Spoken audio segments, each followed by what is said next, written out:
Los años 80, una era de música SYNTH, juegos de arcade y autos tan malos que te hacen preguntar, ¿cómo es posible que esto llegara a producción? Mientras los fabricantes intentaban adoptar nuevas tecnologías, mejorar el rendimiento de combustible y experimentar con diseños futuristas, algunas ideas se salieron por completo del camino o simplemente fallaron rotundamente. El resultado: autos que parecían bocetos a medio terminar, que se manejaban como juguetes rotos y que quedaron como manchas inolvidables en la línea del tiempo automotriz. En este video descubrirás vehículos que dejaron a los consumidores confundidos, a los críticos desconcertados y a los dueños demasiado avergonzados como para mirar atrás.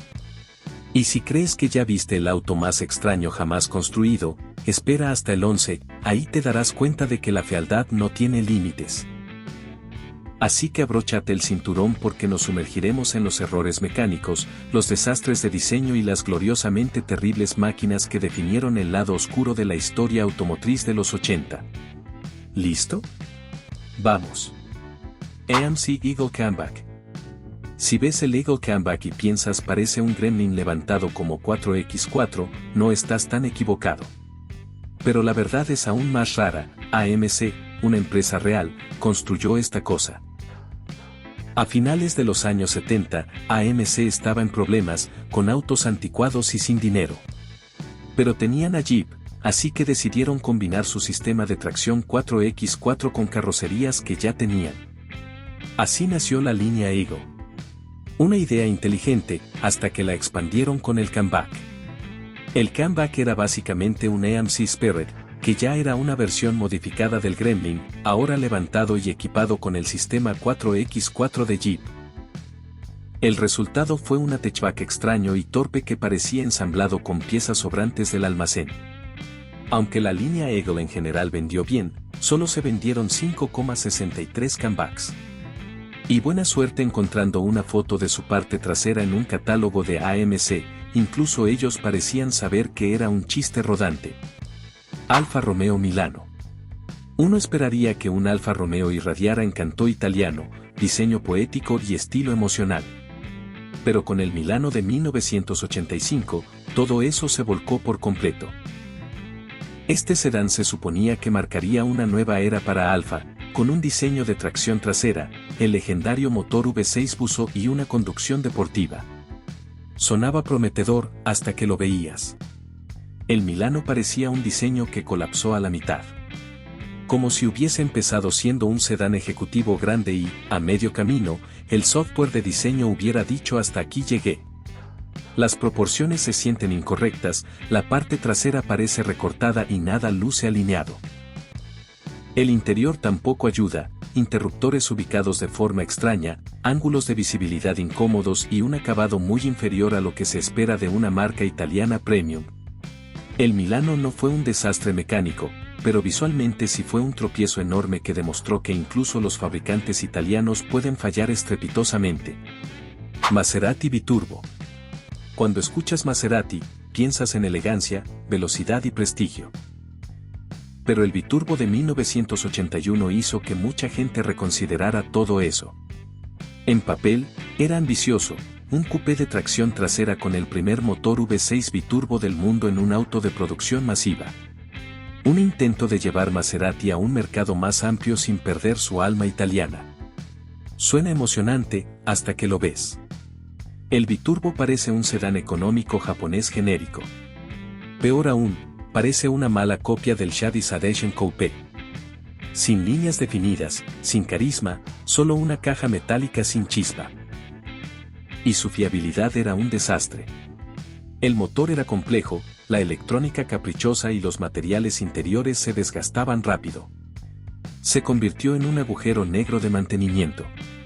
En lugar de inaugurar una nueva era, el biturbo se volvió una vergüenza duradera para Maserati. Ford Tempo. Ford quería que el Tempo fuera un pionero, un sedán norteamericano que mostrara el futuro aerodinámico. En teoría, sonaba bien.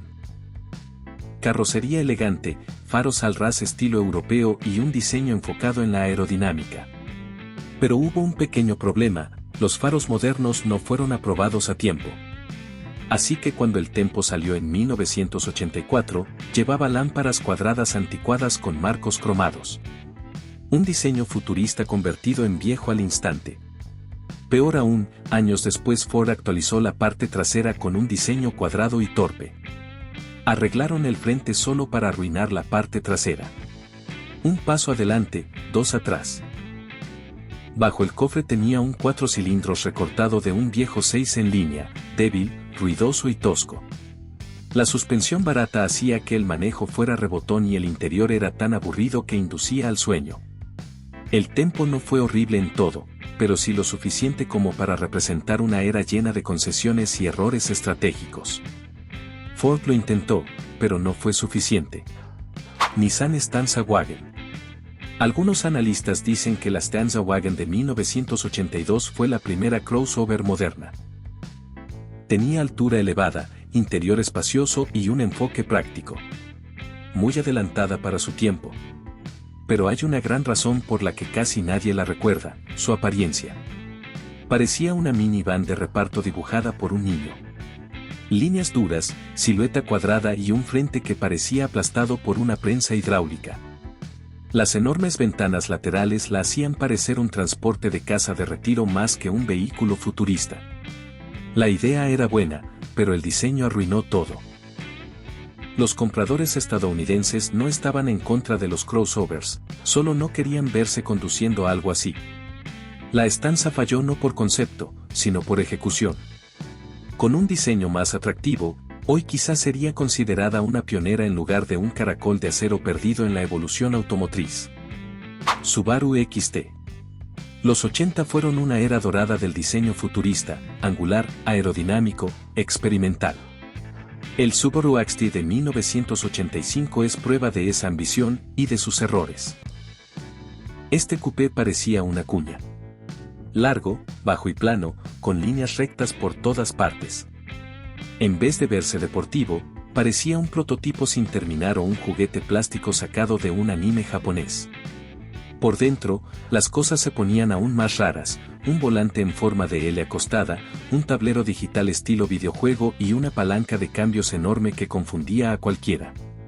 El interior parecía una nave espacial barata, sin profundidad ni verdadera funcionalidad. El motor 1.8 turbo suena bien hasta que descubres que solo hacía 111 caballos, la palabra turbo parecía un chiste. La versión 4X4 con suspensión neumática ajustable fue un punto brillante en un mar de rarezas. El XT demostró que ser audaz no siempre significa ser bonito, y que lo futurista tampoco salva una experiencia que provoca risas en vez de admiración. Excalibur Series 4. En algún universo alterno, el Excalibur Series 4 pudo haber sido el auto retro más elegante de los 80. Pero en la realidad, parecía una pesadilla neoclásica dibujada a mano. Excalibur era conocida por sus autos neoclásicos, vehículos modernos que imitaban los estilos de los años 20 y 30, pero con el Series 4, lanzado en 1980, se pasaron de la raya por completo.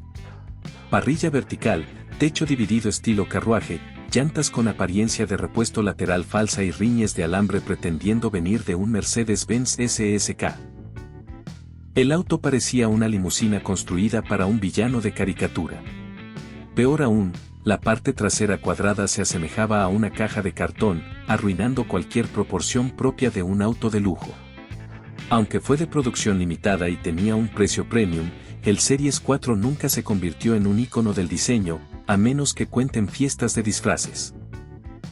La mezcla forzada de lo viejo y lo nuevo, junto con un aire de falta de autenticidad, convirtió a este auto en un ejemplo brillante de lo que ocurre cuando el gusto caro se combina con una ejecución pobre. Ferrari Mondial. Algunos dicen que no existe tal cosa como un Ferrari feo. Cualquiera que haya visto el Ferrari Mondial de 1980 estaría en desacuerdo. El Mondial era una idea ambiciosa, un Ferrari 4 plazas, con motor central y tracción trasera. Nada mal en concepto, pero combinar todos esos elementos en un solo diseño llevó a un auto largo, torpe y sin carisma. Su característica más controvertida era el frente, una parrilla hundida, faros escamoteables y una fascia comparada con persianas venecianas dobladas. Desde ciertos ángulos, el Mondial parecía estar agachando la cabeza de vergüenza. En cuanto a desempeño, el Mondial no era terrible, pero comparado con otros Ferrari, carecía de emoción. El interior era amplio, pero estéril. La sensación al volante era dócil y la aceleración decepcionante. El Ferrari Mondial es prueba de que incluso las leyendas pueden tropezar, y cuando lo hacen, el mundo lo recuerda. GME Body Cars. En 1986, General Motors intentó revivir tres nombres legendarios de lujo, el Buick Riviera, el Cadillac Eldorado y el Oldsmobile Toronado, utilizando una nueva plataforma e-body. La idea era sólida: reducir tamaño para mejorar consumo, hacerlos más maniobrables y más accesibles. El problema apareció cuando empezaron a parecer casi idénticos a los autos económicos de GM. Astos y Body compartían demasiado con modelos de presupuesto como el Buick Skylark o el Pontiac Grand Am. El resultado, vehículos que en algún momento simbolizaron lujo y estatus ahora se confundían con autos vendidos a compradores de mal crédito. No hay problema. No solo perdieron su identidad, sino que además fueron lanzados en el peor momento, justo cuando los precios de la gasolina estaban bajando. Los consumidores dejaron de priorizar la eficiencia y no entendían por qué un Cadillac parecía un Pontiac con un emblema cromado. La lección es clara: si difuminas la línea entre lujo y ordinario, perderás ambos. Nissan Pulsar NX y S-Cargo. Entre 1987 y 1989, Nissan se lanzó al mundo del diseño extraño con dos vehículos que muchos llaman la pareja perfecta de fracasos, el Pulsar NX y el S-Cargo. El Pulsar NX destacaba por sus módulos traseros intercambiables, podías cambiar entre hatchback o wagon. Pero esa flexibilidad vino acompañada de un diseño incómodo que no era ni atractivo ni práctico. En realidad, nadie necesitaba un auto con dos personalidades, ambas mediocres. Luego está el S-Cargo, una pequeña van con forma de caracol, literal y figuradamente. Inspirado en el Citroën 2 caballos, el S-Cargo terminó pareciendo un chiste visual sin terminar. Su frente redondeado, faros caricaturescos y colores pastel lo hacían parecer un camión de helados más que un vehículo de reparto profesional. Ambos fallaron por la misma razón: nadie quiere manejar algo que lo convierta en el chiste de la carretera. Glenfrome Facit. Imagina un auto que combine un Lamborghini LM002, un AMC Gremlin y un accidente industrial. El resultado, el Glenfrome Facet de 1983, uno de los diseños más impactantes que ha visto el mundo automotriz. Glenfrome era un pequeño carrocero británico, conocido por personalizar Range Rovers para clientes extremadamente ricos en Medio Oriente. Pero con el Facet querían algo radicalmente diferente. Un deportivo todoterreno de dos puertas, con techo removible, altura ajustable por sistema hidráulico y una carrocería que parecía formada a martillazos en un garaje trasero. El diseño era un sueño febril geométrico: pliegues afilados, parabrisas muy inclinados y paneles que parecían armados a golpes. Su precio era de unos $55,000 de la época, más de $200,000 en dinero actual. Por esa suma podías comprar un superdeportivo italiano. O este ladrillo metálico transformable que nadie quiere ver dos veces. El Facet es una señal de advertencia de que, a veces, la creatividad no tiene límites, y ese es exactamente el problema. Seymour Quicksilver. Cuando se trata de autos neoclásicos, vehículos modernos con estética vintage, Seymour es uno de los nombres más polémicos. Su punto más alto, o más bajo, fue el Quicksilver de 1984. Construido sobre la plataforma del Pontiac Fiero, Seymour alargó la distancia entre ejes y le colocó un enorme frente capaz de albergar una cascarita de básquetbol. Pretendía evocar los grandes V8 y V12 del pasado, pero en su lugar montaba un pequeño V6 central que no estaba a la altura del espectáculo. La carrocería estaba llena de adornos vintage falsos, rines de alambre cromados, molduras gruesas, parrilla vertical, todo parecía un disfraz de auto de lujo. Y pese a toda la exageración visual, aún conservaba los faros escamoteables del Fiero, como si Seymour se hubiera quedado sin presupuesto en mitad del proceso. El Quicksilver costaba unos $50,000 en 1984, lo mismo que un Mercedes-Benz 500C. Pero en vez de elegancia, solo generaba preguntas.